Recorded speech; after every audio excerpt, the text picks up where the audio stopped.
Thanks to southern Nevada's cooler temperatures in the spring, grass and plants only need water a few days a week, if that. While spring watering restrictions allow you to water up to 3 days a week through April, your landscape probably doesn't need it. For spring watering restrictions, it's very important that we're all on the same page. So we are starting to water a little bit more as the weather warms up, but we want to make sure that we're not jumping into immediately watering 3 days a week, because oftentimes our landscapes don't need it. So we want a slow transition, adding an extra day and then an extra day on top of that as the weather permits. The same rule applies in May when you adjust your irrigation clock to summer watering restrictions. Just because you can water 6 days a week through August doesn't mean you should. The key to watering smart is to transition your watering schedule slowly. Add 1 or 2 watering days only as your landscape needs it. Not only is this healthier for your plants and grass, it helps our community conserve more water. Whether you have plants on a drip system or a lawn on a traditional spray system, the landscape doesn't know that on May 1st, suddenly it's going to expect double the amount of water.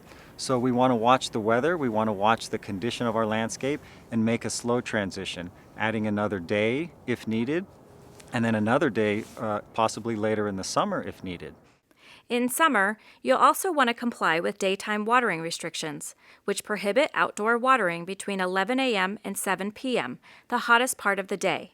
Set your irrigation clock to water before sunrise to avoid water lost to evaporation and late-day winds. And remember, no matter what season it is, Sunday watering is never allowed. Now, let's talk about how long you should run your irrigation system. It really depends on whether you have grass watered by sprinklers or plants watered by drip, or both. Either way, you never want to run your sprinklers and drip irrigation for the same length of time. So definitely between lawn sprinklers and drip irrigation, there's a big difference in the amount of water that they can put out with each cycle. So you want to have them programmed differently. So for lawn sprinklers, you want that separate because the output is very high. So we're looking at gallons per minute, and drip irrigation for plants is gallons per hour. So you wouldn't want to run the two of them at the same time, because either your plants will get underwatered or your lawn would be very, very overwatered. For smart sprinkler watering, use the cycle and soak method. Run each cycle for 4 minutes, 3 times a day, an hour apart.